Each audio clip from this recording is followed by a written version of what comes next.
Olá pessoal, meu nome é Anderson Vieira, esse é mais um vídeo aqui do canal e hoje a gente está aqui para dar um pouco de risada porque muitas vezes a gente reclama que pessoa X ou Y é injustiçada, mas algumas tentativas de carreiras musicais foram tão absurdas que a gente até se pergunta como isso aconteceu. Hoje a gente vai relembrar o momento em que algumas celebridades ou gravadoras tentaram emplacar seus hits, mas o resultado... Pra não ser injusto, vamos levar a sério só quem se propôs a ser levado a sério, porque, por exemplo, no Spotify até o Whindersson Nunes tem um perfil com as músicas dele, mas eu acho que todo mundo entende que qual a senha do Wi-Fi é mais uma brincadeira do que uma tentativa dele de se tornar um cantor renomado. Aqueles meninos que fizeram a música da Raposinha, paródias e sátira em geral, eu acho que é uma categoria que seria até um pouco forçado colocar aqui. Porém, alguns realmente parece que tiveram um certo lapso de lucidez e acharam que o público ia comprar a investida.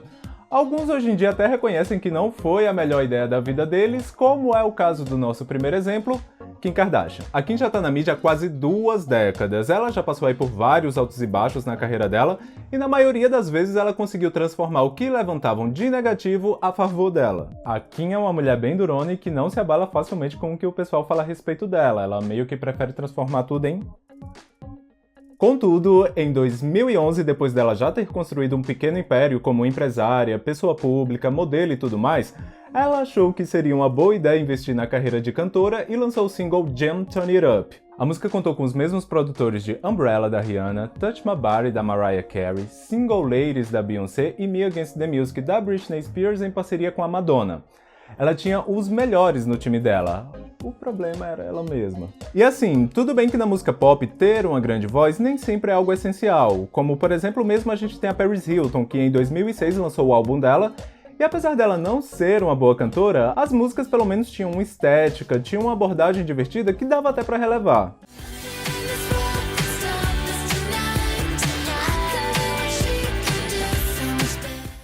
Já o single da Kim, que eu vi até que está disponível no Spotify ainda, se vocês quiserem ir lá conferir, além de ter centenas de camadas de autotune, é aquele dance music tão sem alma que parece até que foi feito por um algoritmo. Ela foi bem criticada por todo mundo, ela foi muito zoada na mídia na época, tanto que o videoclipe foi gravado com a participação do Kanye West, mas ela foi tão bombardeada que ela achou melhor deixar o assunto morrer e fingir que nunca existiu. Numa entrevista do começo do ano para o programa do Andy Cohen, a Kim falou que não se arrepende de nada que ela fez ao longo da carreira dela.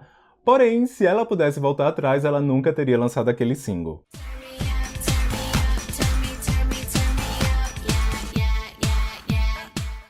Próximo da lista, desde quando a Lady Gaga surgiu em 2008, vez ou outra aparecia uma nova cantora que o pessoal falava "essa é a nova Lady Gaga". Um rótulo que na maioria das vezes acabou prejudicando quase todas. Mas o caso mais engraçado dentre todos os que rolaram foi logo ali em 2009, quando o Akon, um dos padrinhos da Gaga ali no início de tudo, tentou emplacar a versão masculina dela com Jeffree Star. O Jeffree, pra quem não conhece, ele já é uma personalidade da internet desde o início dos anos 2000. Ele foi um dos maiores do finado MySpace, ele soube migrar muito bem por todas as plataformas ao longo desses anos, e em 2009 o Akon assinou para agenciar a carreira musical dele e principalmente, e talvez até o mais importante, fazer a ponte entre ele e outros grandes nomes da indústria. Tanto que em 2009 mesmo, o Jeffree lançou seu primeiro e único álbum de estúdio até então, o Beauty Killer, e um dos singles já contava com a participação da Nicki Minaj. Na época ele dava entrevistas falando que ia gravar com David Guetta, com Red One, entre outros, mas a carreira musical dele foi muito curta para dar tempo ele lançar tudo isso. No caso do Jeffree, eu até entendo que ele tinha um estilo muito forte e para o que ele se propunha, ter uma grande voz talvez realmente não fosse necessário. Tipo, o RuPaul tá aí lançando as coisas dele até hoje e a gente entende que é um trabalho com uma proposta bem específica. O problema foi todo esse auê que se criou em cima dele por parte até do empresário. Lady Gaga tinha um estilo excêntrico, qualquer outra pessoa que tivesse um estilo excêntrico ia fazer o mesmo sucesso que ela. Não foi bem assim, até mesmo porque a Gaga não se resumia apenas a isso. Hoje o Jeffree tá bem mais de boas, mais ponderado nas coisas que ele fala. Ele tem um canal no YouTube de maquiagem com quase 15 milhões de inscritos, é um dos maiores aqui da plataforma, mas naquela época ele tinha uma língua muito solta e que não ajudava muito nem no fato das pessoas a simpatizarem com ele. Numa entrevista que ele deu pro site OC Weekly na época do lançamento do álbum, perguntaram o que é necessário para ser um bom cantor nos dias de hoje. E a resposta dele foi que as pessoas talvez falem que eu não canto tão bem quanto Mariah ou Lady Gaga, mas eu tô num rolê bem diferente. As pessoas não entendem que você não precisa ser o melhor cantor pra ser talentoso. Olha pra Kesha, ela vendeu mais de 30 milhões de cópias com TikTok e ela nem é uma cantora. Ela nem é uma cantora. Isso pegou muito mal porque, além deles terem um público bem similar e que poderia apoiar os dois na época, a Kesha ainda convidou ele para participar de uma das versões do clipe de Take It Off. Eu até entendo que na época ela era um alvo fácil para as pessoas falarem mal dela, mas como um amigo próximo, faltou um pouco de filtro e até bom senso. Antes da gente continuar, já deixa um like aí no vídeo, não te custa nada e ajuda demais na divulgação aqui do canal. Beleza?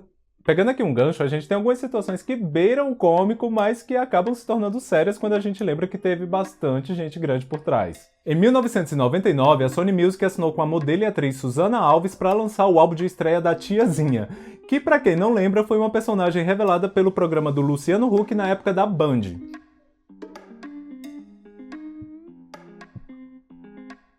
O álbum da Tiazinha.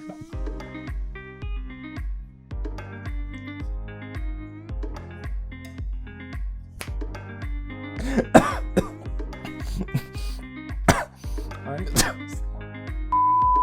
O personagem da Tiazinha foi um grande sucesso midiático e após a edição da revista dela da Playboy vender mais de 1 milhão de cópias no Brasil inteiro, tiveram a brilhante ideia de lançar ela como cantora. A lógica por trás disso até hoje é uma incógnita, mas eu acho que agora fica até um pouco mais fácil de entender porque um dia a Sheila Mello foi colega de gravadora da Britney Spears e da Amy Winehouse. Vendeu até bem pra época, o disco teve tiragem de 300 mil cópias, porém, no meio da bolha de consumo de CDs, o prejuízo ficou por conta de que a Sony encomendou 1 milhão de cópias na tiragem e apenas 300 mil foram encomendadas pelas lojas. Ou seja, tiveram que se desfazer de mais de 700 mil cópias de um disco já pronto. Eu vou te fazer tremer, eu vou te fazer pirar. O próximo nome que eu peguei aqui é o Kevin Federline. Eu nem sei por onde começar por esse cara. Pra quem não conhece, o Kevin é ex-marido da Britney, eles se casaram em 2004, tiveram 2 filhos lindos e hoje ele vive uma vida de rei com uma pensão bem gorda por conta da guarda compartilhada das crianças. Detalhe que todos os gastos com escola, roupas, atividades recreativas e tudo mais já são todos custeados pela Britney e esse valor que ela paga, que uns falam que é de 25 mil dólares, outros já falam que é mais de 100 mil, é só para os meninos não sentirem uma diferença tão grande na qualidade de vida quando vão ficar com o pai. Mas enfim, pra gente não fugir do tema, em outubro de 2006, uma semana antes do anúncio do divórcio do casal, o Kevin lançou seu primeiro e único álbum de estúdio chamado Play With Fire, que foi massacrado pela crítica. De 0 a 10, a maior nota que ele recebeu foi um 3 da Billboard e a Entertainment Weekly, que nem costuma ser um veículo tão criterioso assim, deu um saudoso 0. Curiosidades à parte, mesmo com todo esse bombardeio, o disco vendeu relativamente bem, 6 mil cópias mais ou menos, e até entrou na lista de mais vendidos da semana da Billboard na posição 151. Assim como no caso da Kim, tudo já indicava uma tragédia anunciada, porém a Kim foi mais sábia e deixou o assunto morrer antes de tentar nadar contra a maré. Já nesse caso, o primeiro single do álbum do Kevin seria uma música chamada Popozão, inspirada aí nas batidas de funk carioca, mas foi tão chochada pela mídia que ele acabou desistindo, engavetou a música e lançou como primeiro single oficial a faixa Lose Control, até conseguiram uma performance pra ele no Teen Choice Awards para divulgar, mas não adiantou muita coisa. Detalhe que ele não desistiu, em 2017 ele tentou uma espécie de comeback com um single chamado Hollywood, mas só por ele ter precisado desativar os comentários do vídeo, vocês já imaginam aí como foi a recepção. Chacota.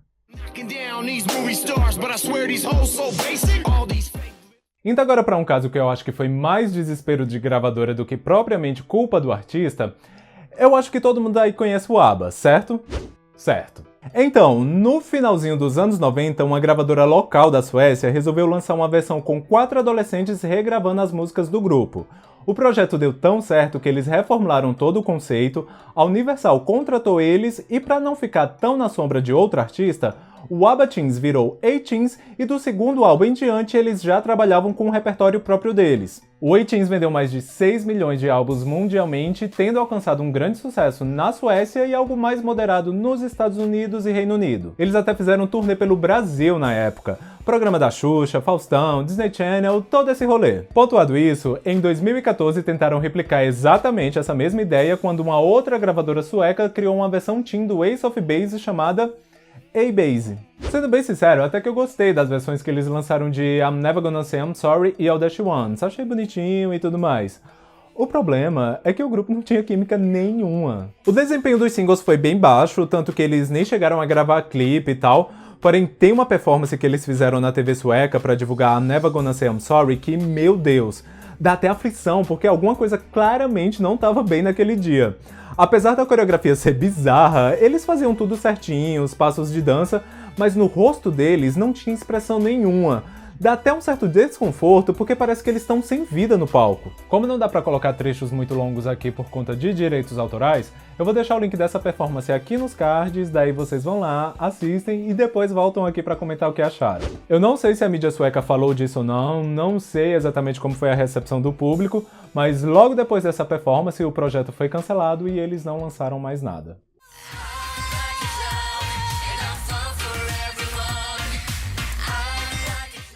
O próximo nome daqui da lista talvez seja a pessoa mais iludida de todas, porque ela realmente achou que ia abafar. Mas quando o disco saiu... Heidi Montag. Eu já tinha falado da Heidi aqui no canal em um videozinho mais antigo, quando eu falei dos maiores flops da música pop. Link aqui nos cards também, é mais simplesinho porque eu ainda não sabia editar e tal. Mas eu coloquei ela aqui novamente porque, meu, esse disco foi uma verdadeira sucessão de erros. A Heidi ganhou fama nos Estados Unidos por ter feito parte do reality show The Hills da MTV. E eis que em um belo dia ela decidiu que ia virar cantora e investiu $2 milhões na produção do disco, que vendeu apenas 900 cópias no lançamento. E só pra ilustrar um pouco como ela era iludida, uns 2 meses antes do lançamento ela teve a audácia de falar que o álbum dela seria melhor que o Loud da Rihanna, porque ela passou 3 anos produzindo dela, enquanto a Rihanna gravou o Loud em apenas 2 meses. Como vocês bem podem ver, o senso passou longe. Depois do flop, ela culpou a Warner por não ter divulgado o disco, porém até uma performance no Miss Universo, um ano depois da Gaga, eles conseguiram pra ela e nem isso ajudou o barra a acontecer. Detalhe que o nome do álbum da Heidi é Superficial, e pra dar um up no conceito do disco, próximo do lançamento ela foi manchete em todos os Estados Unidos por ter feito 10 cirurgias plásticas em um dia. Ela que fez isso esperando o hype do público, acabou ganhando o ranço. No fim das contas, a Heidi colocou a culpa em Deus e o mundo porque ela tinha certeza que o disco dela ia ser tipo o disco pop da década. Até hoje ela ainda tuita sobre ele, que até tem umas letras legais se a gente considerar que é um disco de pop dance, mas meu, esse disco ele é tão manufaturado que de tanta produção ele dá a volta, o negócio fica tão barulhento que até parece uma demo mal feita.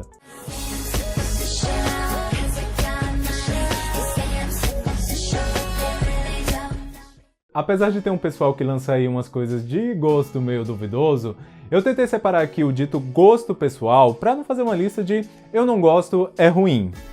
Mas tem um pessoal que nem com muita boa vontade o negócio vai, viu? Se você lembrar de mais algum, deixa aí nos comentários, porque afinal sempre tem, né? Gostou desse vídeo? Deixa o like, se inscreve aí no canal se ainda não é inscrito, compartilha aí com o pessoal aquele esqueminha, beleza? Por hoje é isso e vamos nessa!